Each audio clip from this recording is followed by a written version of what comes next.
Então vamos lá, gente.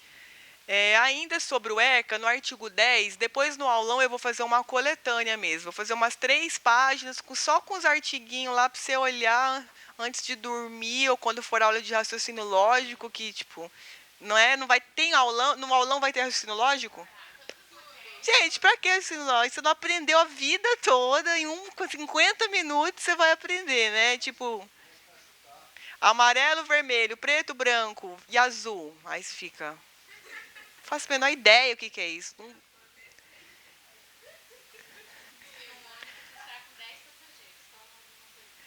É mais ou menos isso. Então, olha só, aqui o artigo 10 é um artigo muito importante também, porque ele fala sobre a saúde das gestantes. Então, os hospitais e estabelecimentos de atenção à gestante sempre vai ter que manter registro das atividades desenvolvidas. Porque se a gestante ela comparecer por um período e depois ela sumir, o pessoal, a equipe vai atrás dessa mulher para entender o que é que aconteceu com relação a esse abandono, especialmente no período pré e pós-natal, tá? Porque o povo também no período pós-natal fica com medo dessa mulher entregar essa criança, passar ela para frente. Então eles ficam atrás com base nesses registros aqui. Quando o recém-nascido, óbvio, nasce, né, é feito o registro da impressão digital e palmar e também da mãe, ok?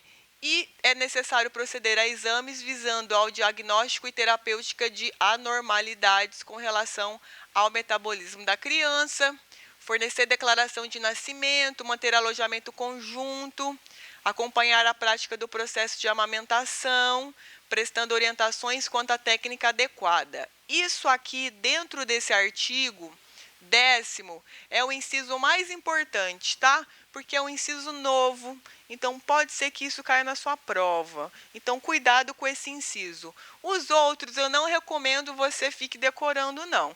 Tudo que for bom para a mãe, você vai marcar, tá? Sempre. Tudo que for bom para a mãe, para criança, para adolescente, pode ir com fé que não vai dar errado. Não tem como estar errado.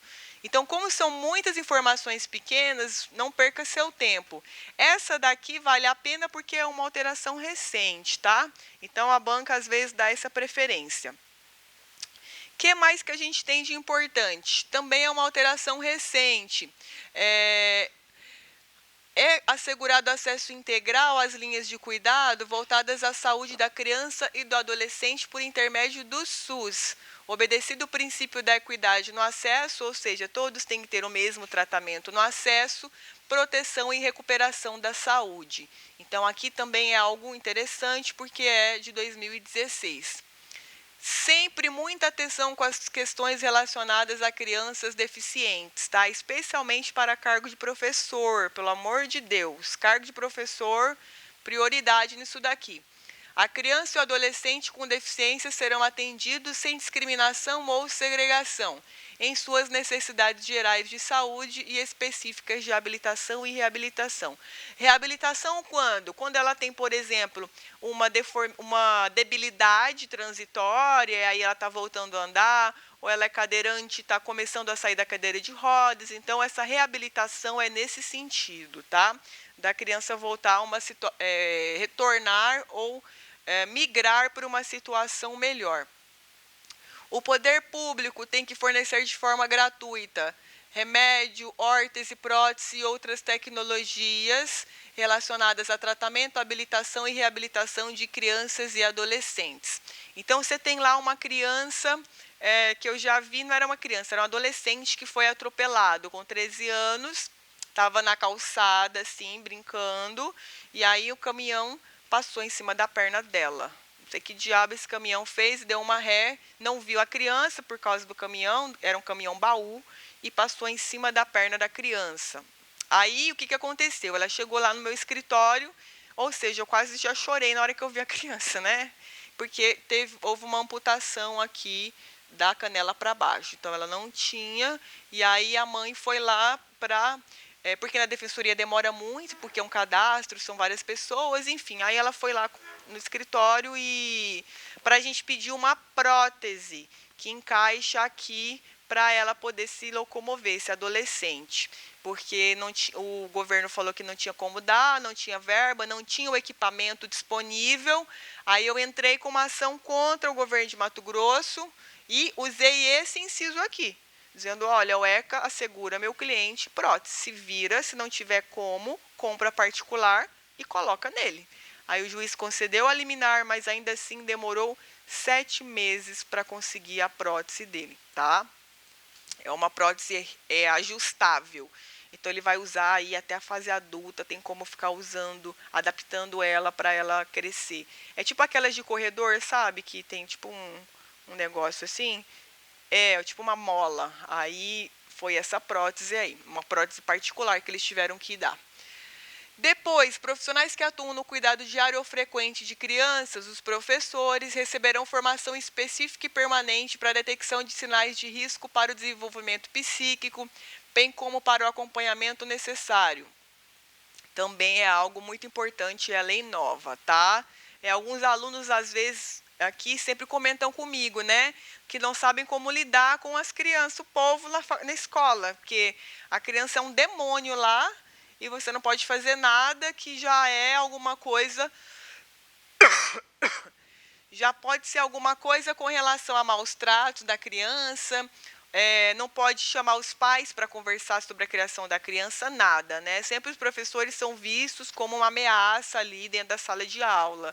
Então tem que tomar muito cuidado com isso para você não se prejudicar durante o trabalho com relação à interferência na vida dessas crianças e adolescentes. Por mais que tenha boa vontade, não é assim que o processo funciona. Então já vi muitos casos de professores, né, e professoras terem problemas administrativos porque chamou o pai, repreendeu porque não tava, a criança estava vindo suja para a escola, mal cuidada, a criança estava meio desnutrida, e aí os pais foram reclamar desse professor na direção e a direção teve que tomar uma medida contra esse professor. Então tem que manter um certo afastamento, né? E aqui o artigo 12, que também cai bastante, os estabelecimentos de atendimento à saúde, de terapia intensiva e unidade neonatal devem proporcionar condições para permanência em tempo integral de um dos pais ou responsáveis quando a criança estiver internada. Isso aqui cai bastante, tá? Um dos pais em tempo integral ou até mesmo o responsável. Por exemplo, eu tenho a guarda dessa criança, eu tenho o direito de ficar tempo integral com ela, caso ela tenha sido internada. Tudo bem até aqui? Depois, artigo 14. Esse é um artigo, gente, que é um artigo muito grande, que fala sobre os atendimentos relacionados à saúde bucal da criança e do adolescente. Não vale muito a pena essa leitura, porque é muito grande, são termos um pouco complexos e a probabilidade de cair é muito pequena, porque fala de assistência bucal.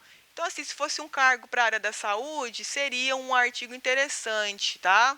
Professora, mas eu quero ler, eu quero decorar. Então, você fica lendo isso daqui. Mas eu estou dizendo que existe uma tendência de que não seja cobrado, embora seja uma lei recente, tá?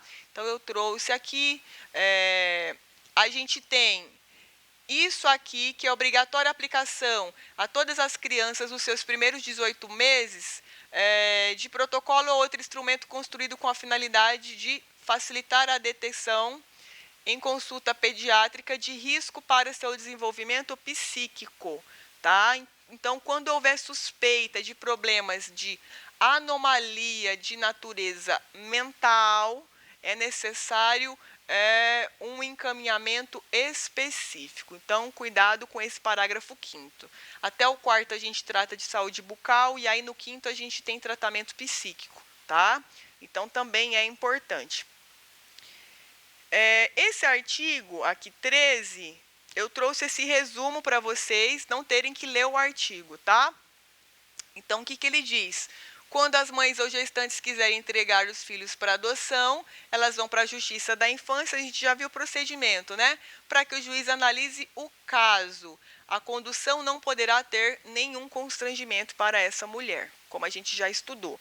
Então, esse artigo 13, que é enorme, você também não precisa memorizar. Eu fiz um resumo aqui para vocês do procedimento, tá? Depois, Direito, isso aqui é a foto que eu vim para arrumar emprego, aqui. Aí depois que deu certo, aí eu fiquei assim, não teve como mudar. Direito à liberdade. Direito de ir e vir. Criança e adolescente tem direito à liberdade, respeito à dignidade, como pessoas humanas em processo de desenvolvimento.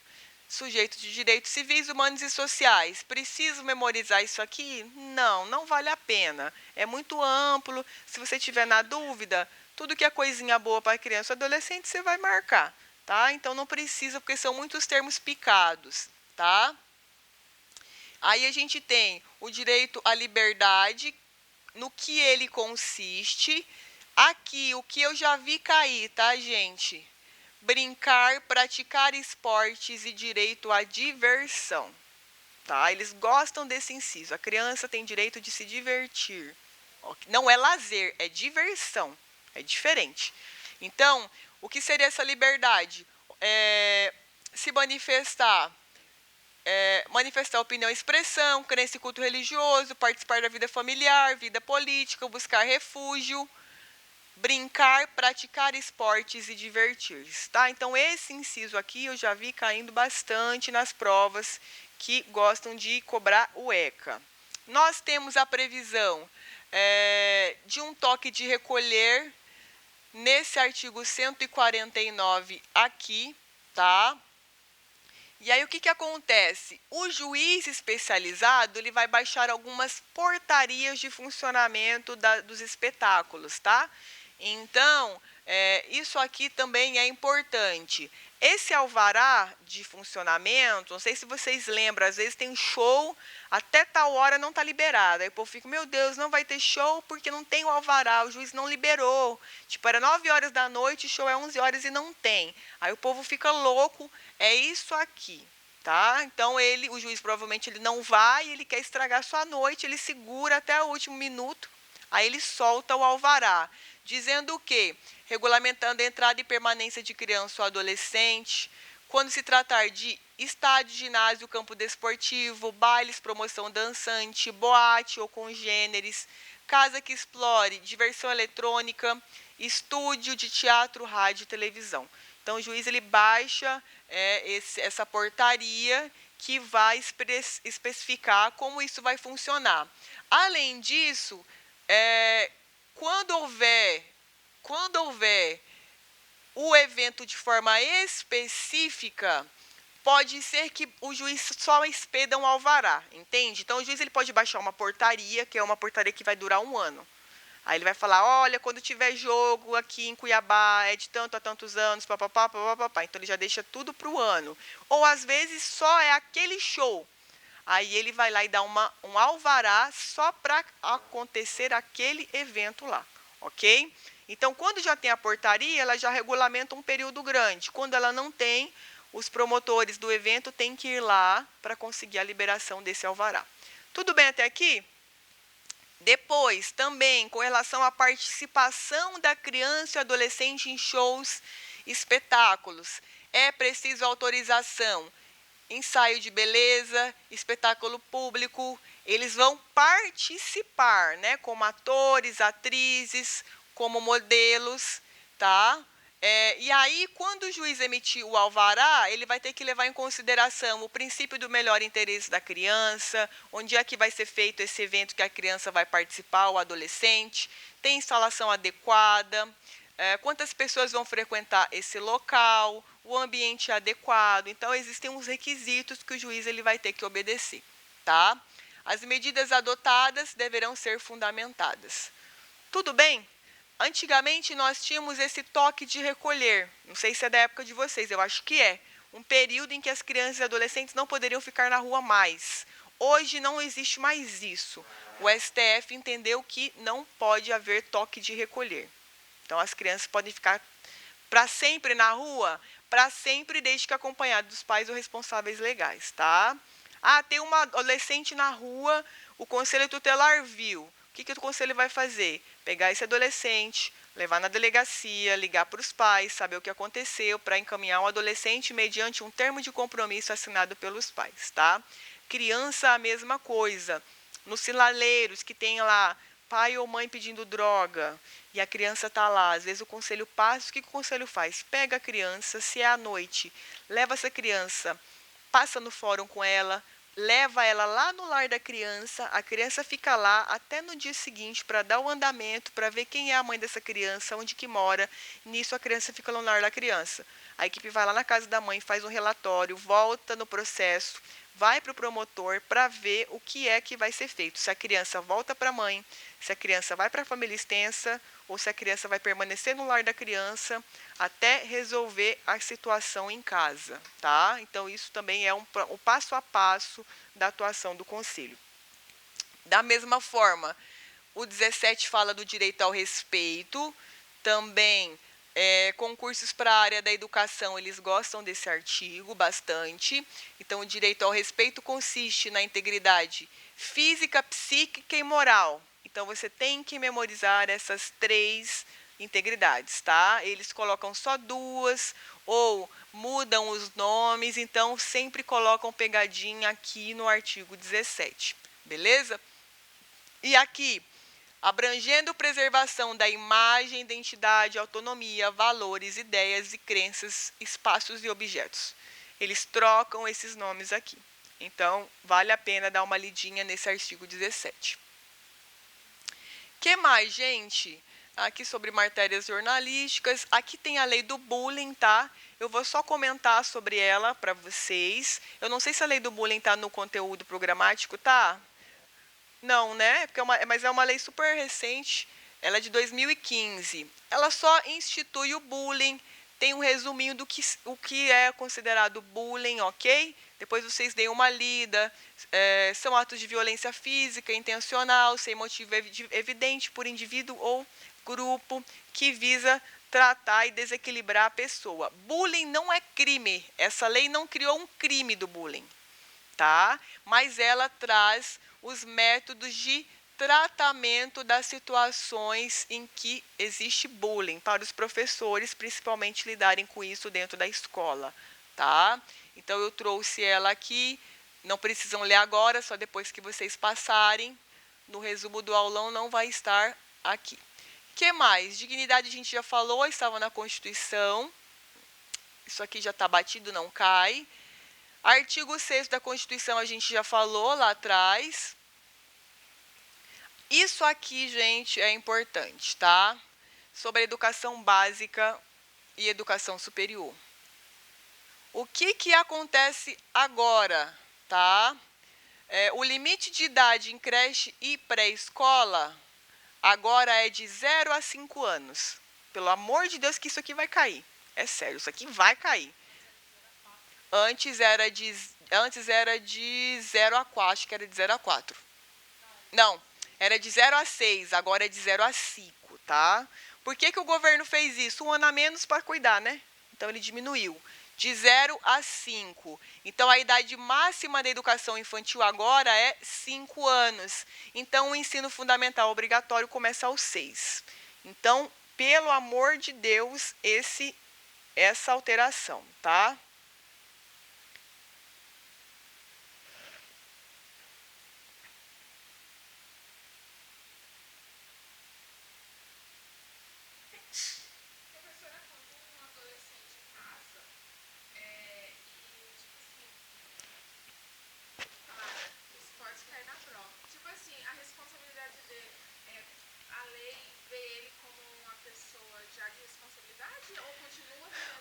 Não, então o que acontece? É possível a emancipação pelo casamento a partir dos 16 anos, tá?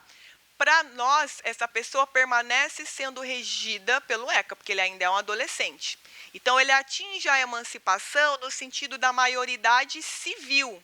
Mas, por exemplo, se ele praticar um crime, ele é regido pelo ECA. Tá? Então, essa emancipação dele não vai fazer com que ele se torne adulto, especialmente para os fins penais, tá? Cíveis não, porque o poder familiar sobre ele não vai ser mais exercido, porque ele se emancipou no cível, mas no criminal aplica o ECA, tá? Ele é processado normal pelo ECA, vai para internação, não recebe o regramento, os regramentos mais graves, tá? Isso aqui, ok, né? Esse artigo 54 é a vida de vocês. É dever do Estado assegurar ensino fundamental, inclusive para quem não teve acesso na idade própria, progressiva extensão da obrigatoriedade e gratuidade do ensino médio, atendimento educacional especializado, atendimento em creche e pré-escola às crianças de 0 a 6 anos de idade. Aqui é 5, né? Pelo amor de Deus. Desculpa, gente, que está aí me assistindo. Vou fazer esse slide de madrugada. Não é esse inciso aqui. É o próximo, que é a lei nova. Ufa, coloquei. Atendimento em creche pré-escola de 0 a 5 anos, tá?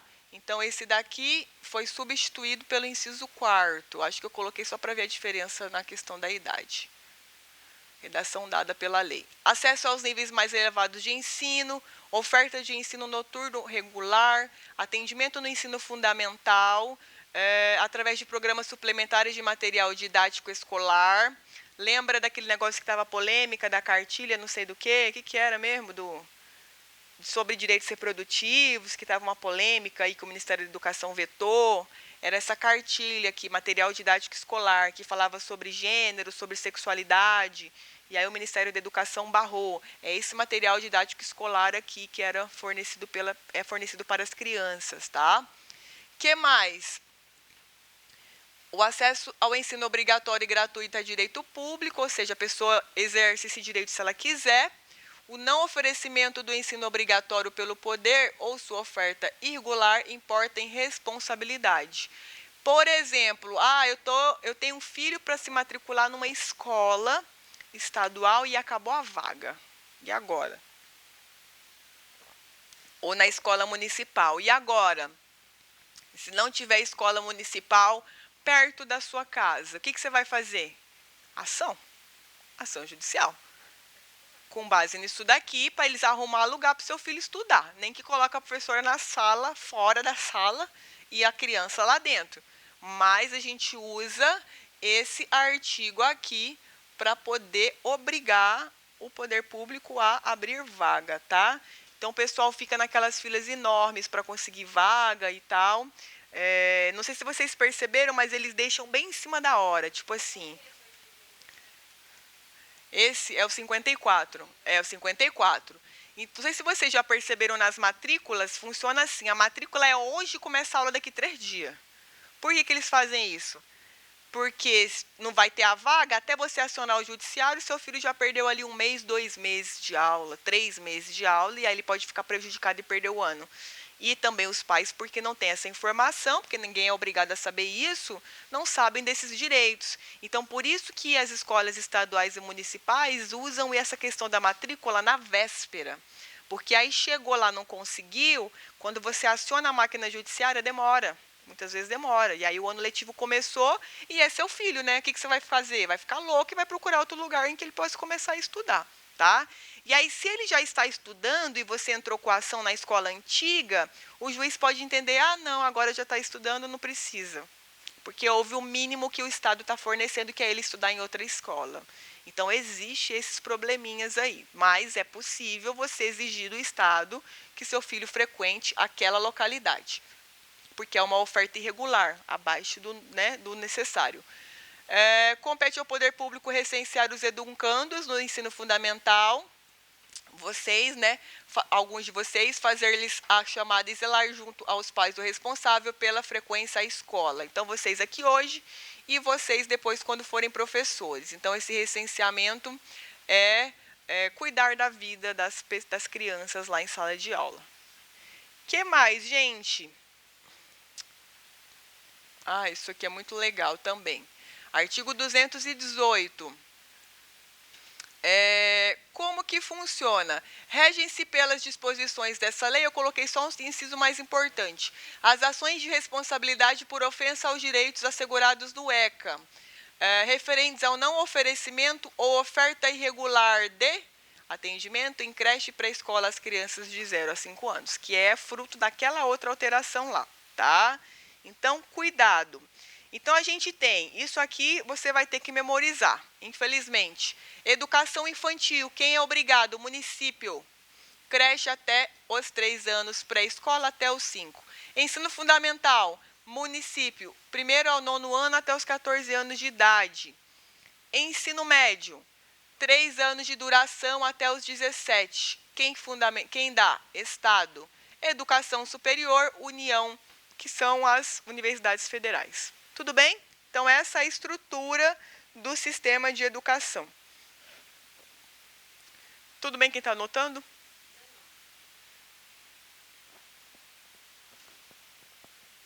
O material que eles mandaram para vocês tem essa... É slide ou é em PDF? PDF, né? Deus me livre ficar vendo minhas fotos rodando. Espantar as moscas lá na sua casa, né? Então, olha só. Sobre o georreferenciamento, esse artigo sempre cai, tá, gente? Esse inciso 5º aqui.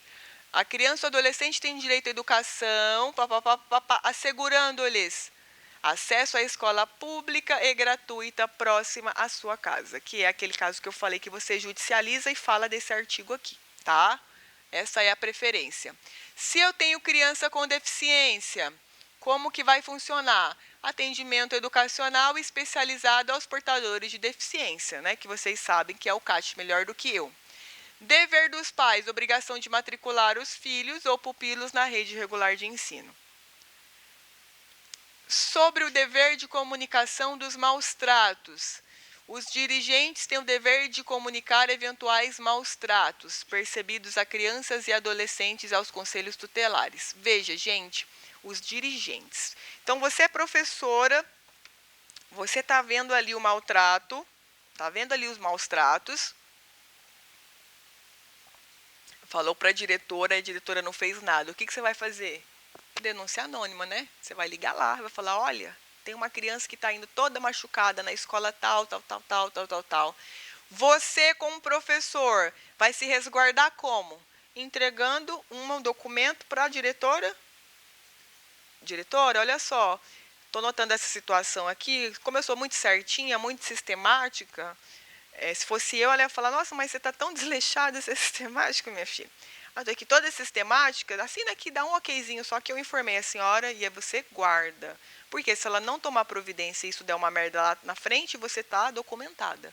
A diretora da escola foi informada, porque senão a diretora pode colocar a culpa em você, né? Ah, eu não sabia, a professora não me falou. E aí você tem lá um documento que ela assinou dizendo que ela sabia. E aí deixa você protegido, tá? Então isso é muito importante. O Conselho Tutelar ele faz essa filtragem, mas se, por exemplo, você quiser informar o Ministério Público direto, pode. Porque o que vai acontecer?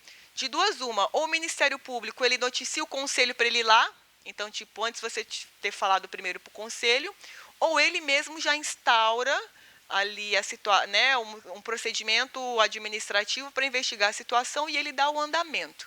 Tá? Depende do promotor. Geralmente eles devolvem para o conselho porque precisa fazer o laudo, o relatório, que o conselho tem equipe, né? Então ele devolve, por isso que não vale muito a pena mandar para o promotor. A não ser que você mandou para o conselho e está demorando, aí você fala para o promotor. Ó, avisei tem 10 dias, o conselho não fez nada. Aí o promotor ele vai requisitar do conselho.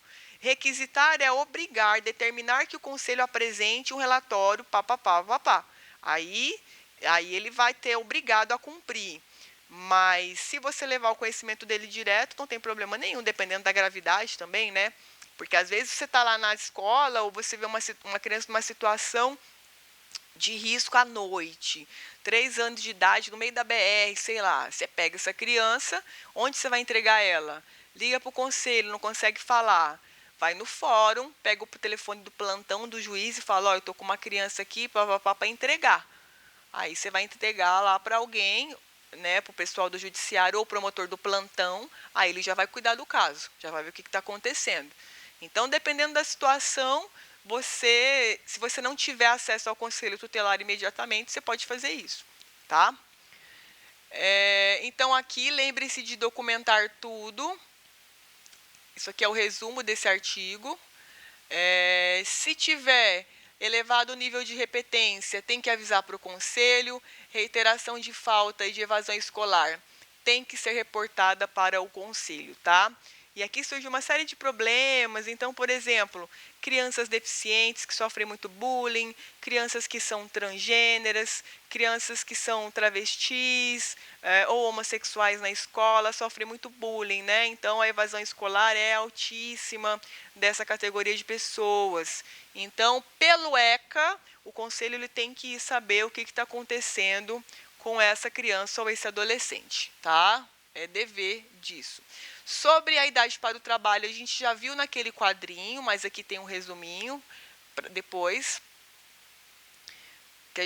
que eu repeti, né, o que a gente viu lá atrás. Adolescente pode fazer serviço em casa? De acordo com a OIT, não pode, né?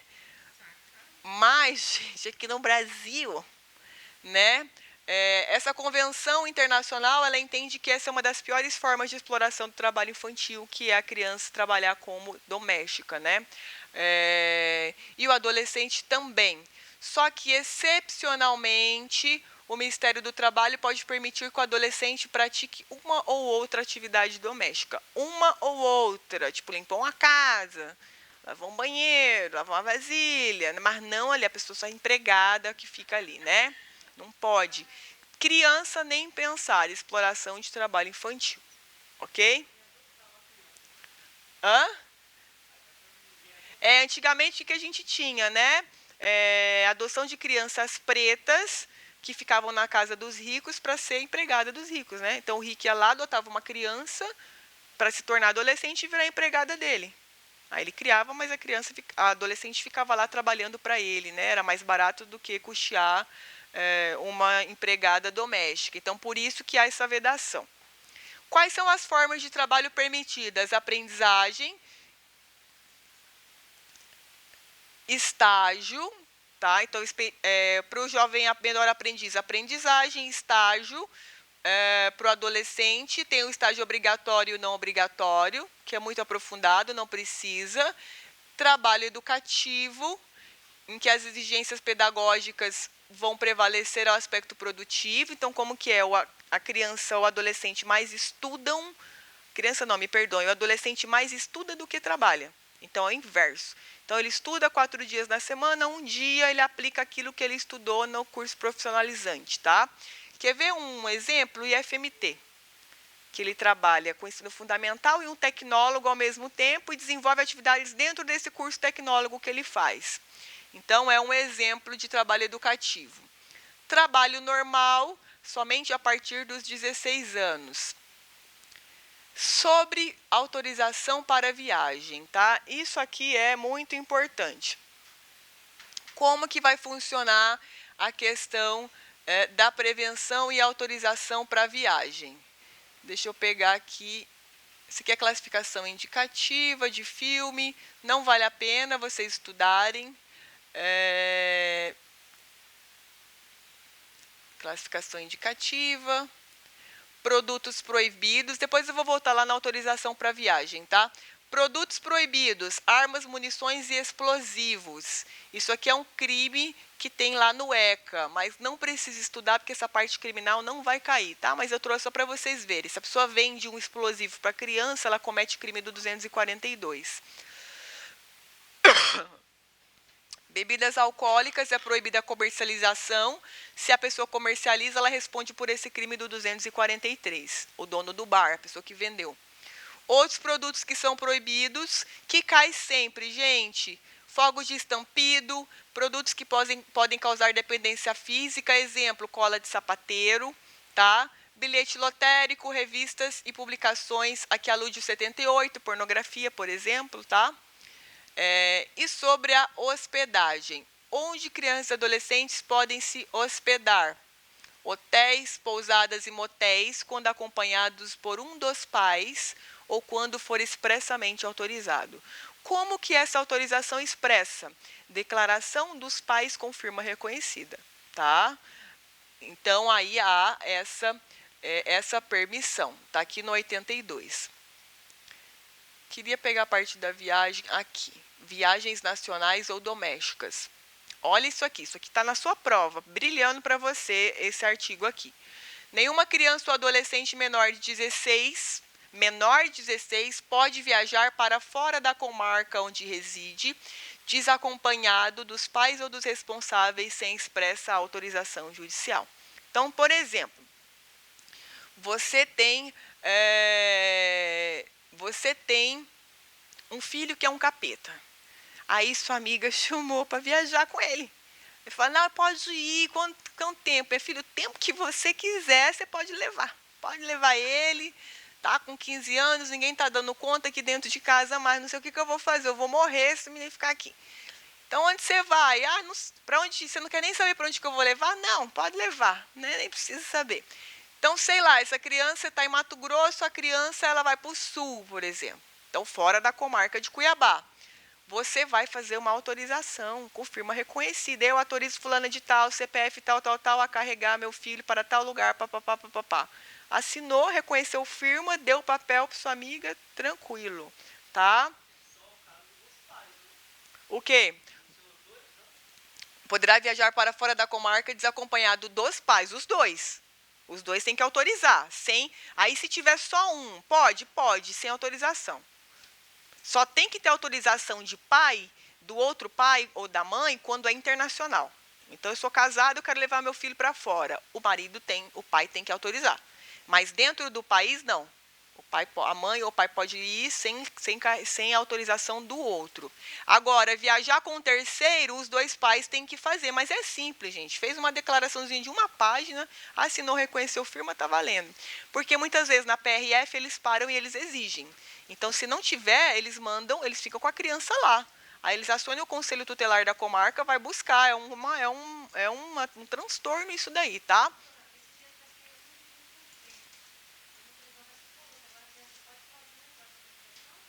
O quê? Com autorização aqui. Não, a criança, não, aqui menor de 16 tem que ter autorização. Sozinha não.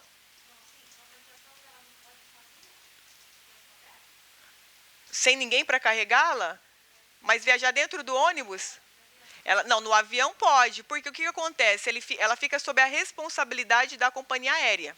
Aí ela põe o crachá e ela vai, mas isso sempre foi permitido. Ônibus só pode se tiver da companhia do ônibus uma pessoa que faça esse trabalho de transporte de criança ou adolescente. Se não tiver, não pode. Antes podia. Tá?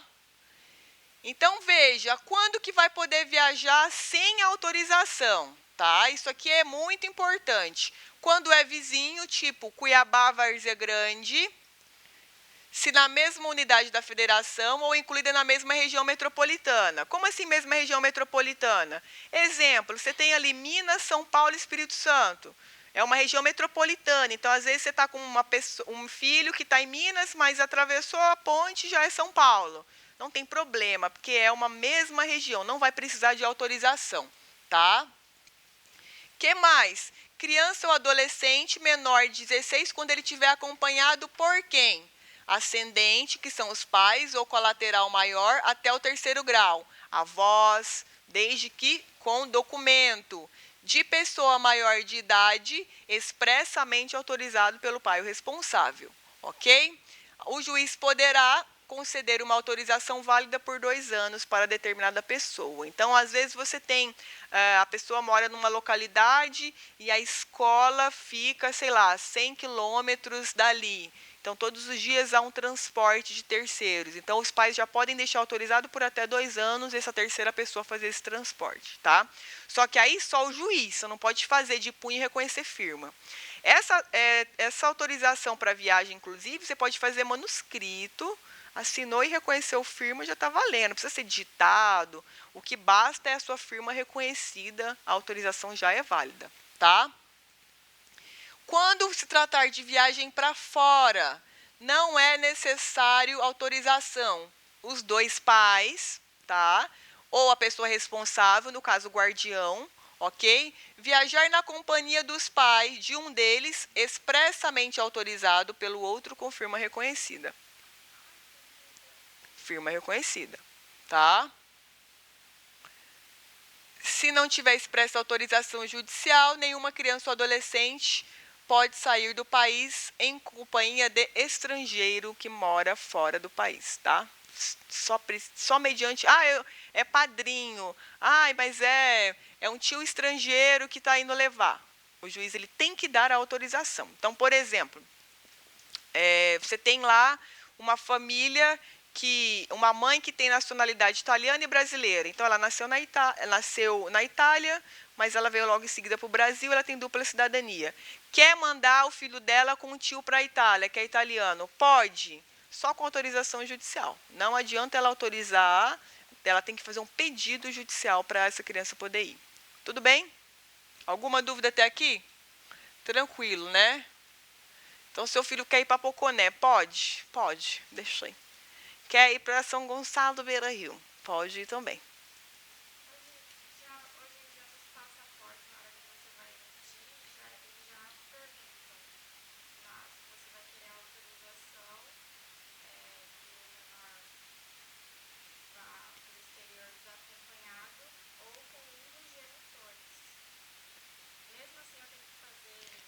Tem que fazer, porque isso aqui é uma lei nova, né? Então, se tiver problema, questões de... Dependendo da pessoa que você pegar lá na Polícia Federal, acabou. Né? O povo não quer saber. Então, até aquelas autorizações mais simples, porque eu falei para vocês, faz do punho, eu falei, reconheça a firma. A lei não fala reconhecer. Mas, cara, se o PRF quiser encher seu saco, ele vai encher seu saco. Então, não custa nada você pagar lá R$ 5 e pouco para levar seu filho, né? Faz, pai, deixa levar. Porque qualquer coisinha já é algo para ele dizer, eu preciso de firma reconhecida. Quem garante que é a assinatura do pai isso aqui? Eu não sei. Então, é melhor reconhecer firma para não ter problema, tá? O que mais? Vamos ver sobre a colocação da família em família substituta. Então, é direito da criança ser criado e educado no seio da sua família. A exceção é colocação em família substituta, em ambiente que garanta o seu desenvolvimento integral. Aqui nós temos as constituições de família no ECA, tá? Que não vai nos importar muito hoje. Isso aqui é o que você vai ter que memorizar. Família natural, comunidade formada pelos pais ou qualquer deles e seus descendentes, tá? Os pais biológicos ou qualquer deles ou seus descendentes.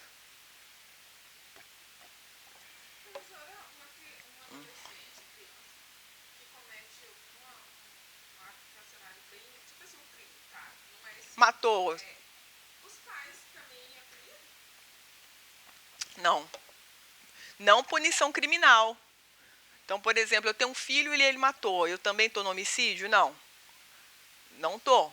A não ser que eu tenha dividido o ato de matar com ele. Se eu dividir, aí tudo bem. Se não, não. Não tenho.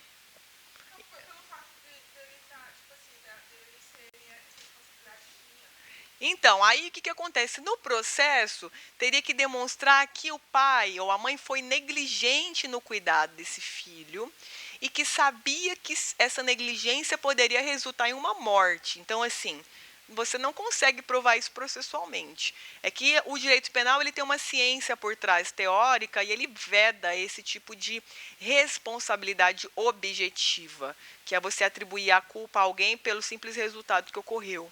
Então, ele quebra essa comunicação. Então, por isso, os pais não respondem por nada.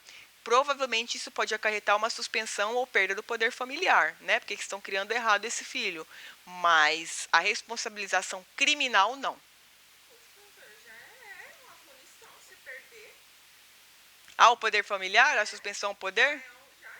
Não, sim, às vezes o pai não tem culpa, né, do filho ter matado, né? A gente não, às vezes a criança ou o adolescente podem praticar um crime culposo, né? Então já vi caso adolescente pegou o carro para dar ré, não viu, atropelou uma outra pessoa, então tipo, não foi porque ele quis, então não é justo o pai perder o poder em razão disso. Mas criminalmente não tem essa comunicação, ok? Família natural, então, é a família vinculada às origens dessa criança, ok?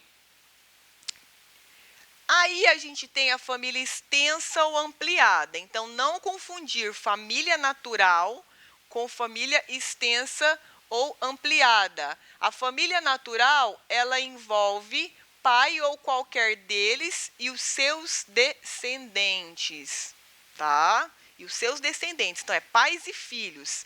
A família extensa ou ampliada, ela engloba mais parentes com que a criança conviva ou tenha convivido. Família ampliada, mas está vinculada à unidade rígida. Então, você tem família natural, família ampliada, dentro do mesmo convívio familiar. Tudo bem? Família natural, família ampliada, dentro do mesmo convívio natural. E aí a gente tem a família substituta. Família substituta, que é aquela em que não haverá o exercício do poder familiar ou quando ele estiver suspenso. Quais são as modalidades? Guarda, tutela, adoção.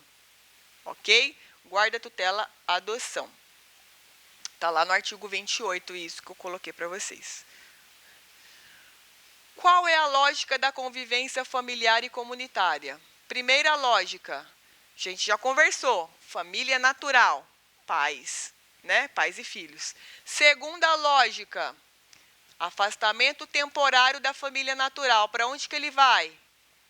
Fica fora um pouquinho para ver o que está acontecendo, para, se for o caso, retornar com ele para a unidade pai, mãe, irmãos. Ok? Após o afastamento, eles vão para a família extensa primeiro, avós, tios. Não tem com quem deixar lá, vai para onde? Terceiros que convivam com ele, padrinho, madrinha, não tem onde deixar.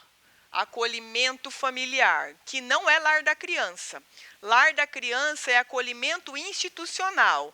Acolhimento familiar são famílias parceiras do Estado que recebem em suas casas crianças e adolescentes que estão em situação transitória. Sair um pouquinho da casa do pai e da mãe, mas não se sabe se ele vai retornar ou não. Então, para tirar a nocividade do lar da criança, deixam nesse acolhimento familiar. Então, uma família acolhe essa criança e esse adolescente por um determinado tempo. Não temos uma família para isso. Detalhe, essa família aqui não tem direito de adotar essa criança. Então, a criança vai ficar 3 meses, 4 meses na sua casa, tchau. É uma parceria que você tem com o governo, com o Estado. Você vai cuidar dela um tempo e depois ela vai embora, tá? Se não tiver acolhimento institucional, tratam-se das entidades que recebem crianças ou adolescentes afastados do convívio familiar. Então, a segunda lógica é: fica com a família ampliada, não tem como acolhimento familiar, não tem como acolhimento institucional, ok? Depois, a cada 3 meses, no período de 1 ano e meio, devem ser realizadas reavaliações periódicas sobre a situação de afastamento da família natural, ok? Afastou, e aí, a mãe melhorou e o pai? Tem condição de voltar? Não tem. Ah, depois de 1 ano e meio, tem condição de voltar? Vamos colocar ela de volta na casa dos pais. Não tem ainda, vai permanecer na família extensa, que são os parentes, ok? São os parentes. E aí, não vai permanecer? Adoção, medida excepcional. Acolhimento institucional, vai ficar lá até aparecer um adotante. Essa é mais ou menos a lógica. Aqui tem um quadrinho que eu trouxe para vocês. Tudo bem até aqui?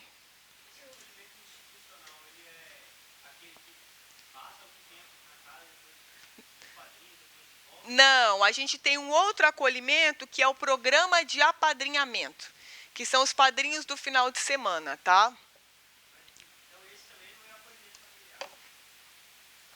O acolhimento familiar é uma casa transitória. Então, você tem a sua família e recebe crianças ou adolescentes que estejam nessa situação, de forma rotativa. É como se fosse um abrigo, mas por famílias. Enquanto que o apadrinhamento, não. A criança vai, é uma criança só, finais de semana fica na sua família. Um ou outro final de semana. Ok? Gente, deixa eu falar para vocês. Eu vou encerrar aqui, porque o tempo está muito seco. Eu não vou dar conta de dar aula à noite. Eu vou dar mais 3 horas de aula hoje à noite aqui. E eu quero voltar de novo desde aqui, desde o comecinho desse passo a passo, tá? Porque eu tô achando que isso aqui vai cair, e aí eu quero fazer uns esqueminhas pra gente na aula, e aí eu queria pedir a colaboração, a compreensão, na verdade, porque eu já tô com a minha voz já é muito bonita, se vocês perceberam, né? Clique lá